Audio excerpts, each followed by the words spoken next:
सुशांत सिंह राजपूत वाले मामले में अचानक से बड़े खुलासे होने के बाद न्यूज़ मीडिया कई बड़े सवाल उठा रही है, जिसमें कहा जा रहा है कि न्यूज़ मीडिया ने एक बड़ा सवाल उठाया है कि 2.5 साल के बाद मॉर्चुरी के स्टाफ मेंबर क्यों निकल के आए हैं, कहाँ से निकल के आए हैं। अब सबसे बड़ा सवाल का जवाब ये होता है कि 2.5 साल से जो मॉर्चुरी के स्टाफ है वो चुप इसीलिए थे क्योंकि वहाँ पर सरकार कोई और थी।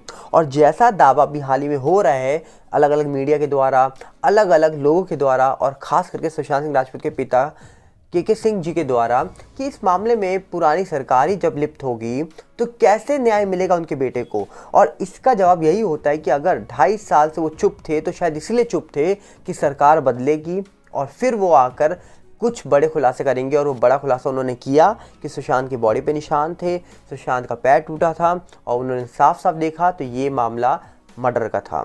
और उसके बाद कहा जा रहा है कि न्यूज़ मीडिया ने दूसरा सवाल ये करा कि इतने बड़े फ्रैक्चर्स पर किसी की नज़र क्यों नहीं गई।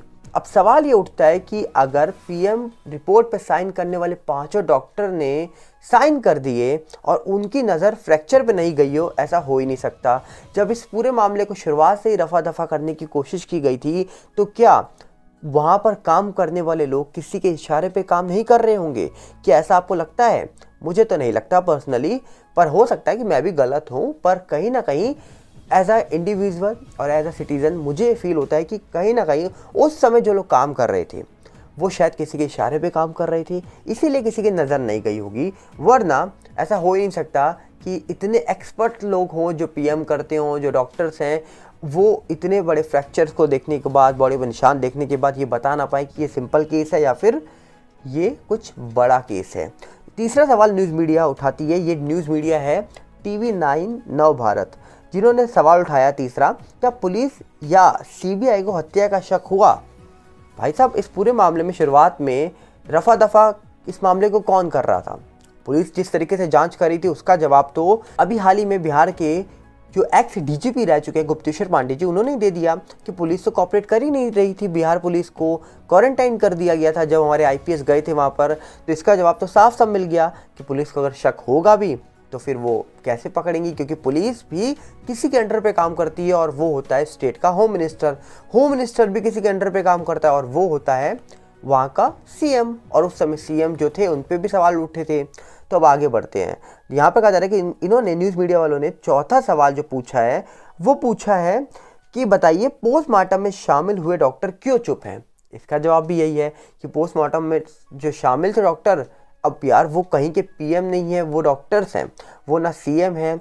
उनके पास जो पावर है वो अपने पावर के अकॉर्डिंग काम करें, पर अगर उनसे ऊपर बैठे हुए लोग उनको पावर से काम करने ही ना दें, उनके ऊपर दबाव बनाए, तो शायद उनको भी वही करना पड़ेगा जो ऊपर से ऑर्डर आ रहा होगा। ऐसा हम सिर्फ अनुमान लगा रहे हैं।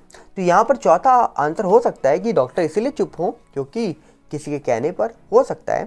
पांचवा सवाल कहा जा रहा है कि TV9 नव भारत पूछता है, क्या बयान किसी के इशारे पर दिया गया है?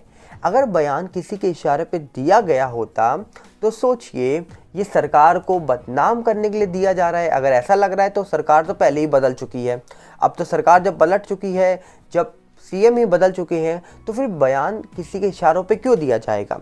और आज भी आप ध्यान से उन फोटोज़ को देखोगे, वीडियोस को देखोगे, उन मामले को याद करोगे, 2 साल पहले वाले मामले में अगर जाकर डिटेलिंग से जांच करोगे तो साफ साफ दिखेगा कि ये मामला सिंपल नहीं लगता है। और जैसा अभी हाल ही में रूप कुमार शॉ जी ने दावा कर ही दिया है तो साफ दिख रहा है कि ये मामला सिंपल नहीं है। तो इसके बाद भी अगर किसी को लगता है कि ये मामला सिंपल है तो शायद मुझे लगता है कि हो सकता है कि अभी उस इंसान को इस पूरे मामले में डिटेलिंग में जांच करनी चाहिए। क्योंकि सुशांत सिंह राजपूत के जो फैंस हैं वो लगातार 2 साल से जैसे अपने अकॉर्डिंग जांच कर रहे हैं, प्रूफ्स निकाल रहे हैं, वो कहीं ना कहीं काबिल तारीफ है। तो आपको क्या लगता है? कमेंट बॉक्स आप लिए खुला है। मिलते हैं बहुत जल्दी। नमस्कार, जय हिंद।